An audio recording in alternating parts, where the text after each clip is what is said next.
They're high school dropouts, or juvenile delinquents, or football players.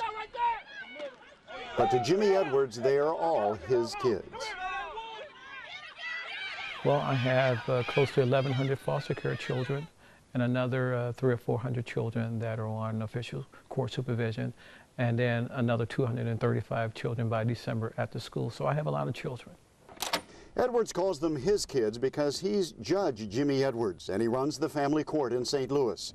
Appointed a circuit court judge in 1992, the St. Louis University grad switched to juvenile cases 2 years ago because he saw too many kids in trouble, kids who didn't have the support he did growing up.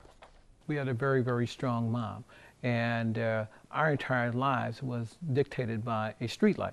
So when the street light came on, we knew that we needed to be in the home. In addition to that, we had a strong community. I knew that if I misbehaved and I was walking home from school, I may have been the victim of corporal punishment 4 or 5 times before I got home, and then I received another whipping at the time that I got home. Our communities are not built like that anymore. The distance between his courtroom and the juvenile lockup on Vandeventer is only a few hundred feet. He walks it often to talk with the troubled youngsters he's ordered off the streets. Edwards believes there are 3 paths that can lead kids to trouble: the lack of adult supervision, too much idle time, and poverty. Any combination of 2 of them, he says, means an appearance in his court and maybe jail time. I need to find a way to eliminate or to eradicate 2 of those pathways. And the best way to eradicate those pathways is to get children involved. One way is through football. For well over a decade, Jimmie Edwards is coached at the Herbert Hoover Boys Club. Hey, Tim, let's go, baby! And they call me Coach Judge. Coach Judge. Coach like Judge. That. And what's interesting about it is that they don't know that I'm a real judge. His teams have won games, even championships, but more importantly, stayed out of trouble.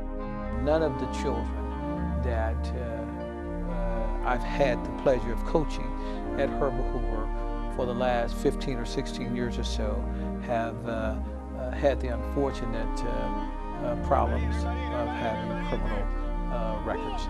And so we're very, very proud of that.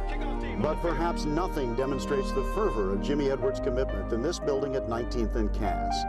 It's the old Blewett Middle School, just a stone's throw from where he was born in the now demolished Pruitt-Igoe housing project. In partnership with the St. Louis Public School District, MERS Goodwill, and a host of volunteers, Edwards reopened the school this year. It's now the Innovative Concept Academy, a school for kids who couldn't make it in the St. Louis public school system.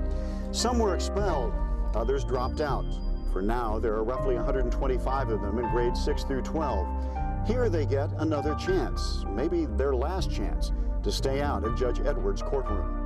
You have to have the ability to be educated. If you're not educated in this world, in this community, you can't survive. You're destined for failure. Edwards admits as a child he wasn't too keen on learning either, until an elementary school teacher put him in charge of a science project, watching 3 eggs in an incubator.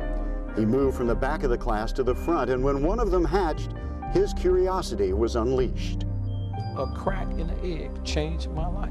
Not the fact that I learned the square root of 2 when I was in the 4th grade, but a crack of an egg changed my life. And it was from that point on that I was determined that I can be anything that I wanted to be. I got interested in school. I started to read. Then I started to read a lot about little chicks and how to take care of little chicks and why did these chicks hatch under this light. I started to try to figure all of those types of things out. And so for me, it was the crack of an egg.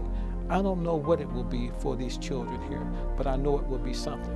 That quest for learning led Edwards to a degree at St. Louis University and then a law degree there in 1982. The 54-year-old father of 3 says he wants all his children to know they too can be anything they want to be. For now, this busy judge stays dedicated to the goal of keeping kids out of his courtroom. Whenever a child comes in here and a child does not recidivate, or that a child goes to college, then I feel real good about my life. And so we don't do this because we care about a lot of money. We don't do this because we want recognition. We do it because it's in the best interest of children. We do it when I see that child achieve, then I feel real good about myself.